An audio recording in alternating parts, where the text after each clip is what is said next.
क्या आपने कभी खुफिया सर्वे को समझा है? लेकिन अब बीएस टीवी आपको इस सर्वे के कुछ महत्वपूर्ण इनपुट सामने रखेगा। एमपी में बीजेपी और कांग्रेस की मौजूदा स्थिति क्या है, कौन जीतेगा और कौन हारेगा, किस तरीके के सियासी समीकरण अभी बन रहे हैं, तो सबसे पहले देखिए हमारी एक्सक्लूसिव रिपोर्ट।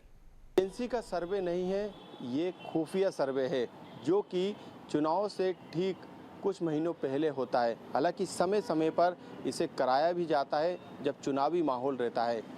इस सर्वे के कुछ इनपुट को हम क्षेत्रवार आपको बताएंगे, लेकिन उससे पहले मध्य प्रदेश के अंचलों को हम समझते हैं, वहाँ के सियासी गणित को जानते हैं। तो सबसे पहले हम शुरुआत करेंगे मालवा निवाड़ से, वहाँ के सियासी गणित को हम समझते हैं। एमपी का सियासी समीकरण 2018 विधानसभा चुनाव। मालवा निमाड़ में 66 सीटें, 34 बीजेपी, 29 कांग्रेस, 3 अन्य। 2013 के चुनाव में 66 सीटों में बीजेपी को 56, कांग्रेस को 9 और 1 सीट निर्दलीय को मिली थी। 22 आदिवासी बाहुल्य सीट में 14 सीटें कांग्रेस और 8 बीजेपी को मिली थी। एमपी में 47 एसटी आरक्षित सीटों में से 22 मालवा निमाड़ में आती है। उपचुनाव में 1 सीट कांग्रेस हार गई थी।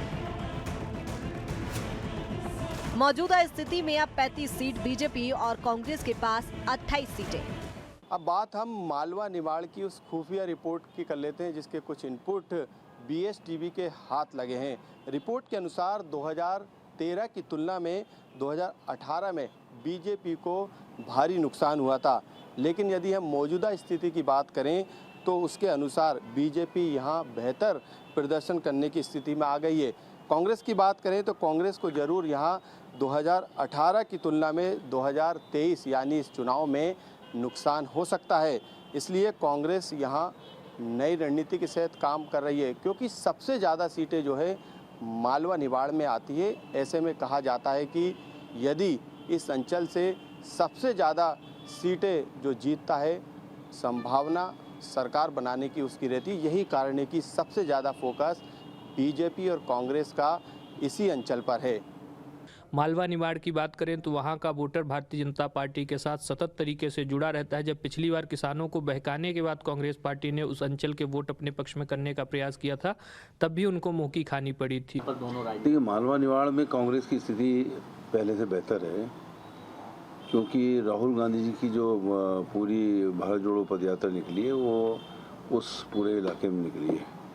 और अगर हम कर्नाटक की बात देखें तो जिस रूट से निकली थी उनकी पदयात्रा, उसमें 90% सीट कांग्रेस की आई है।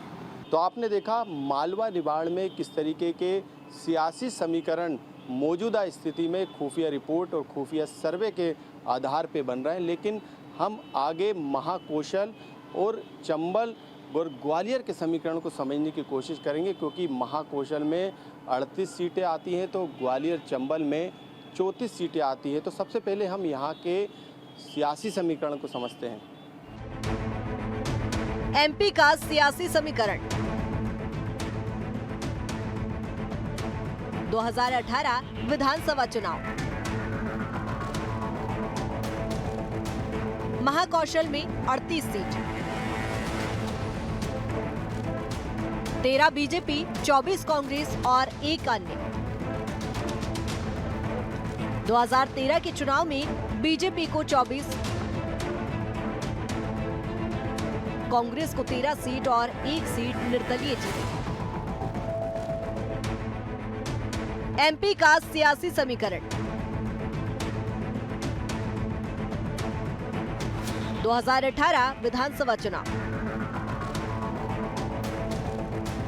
ग्वालियर चंबल में 34 सीट,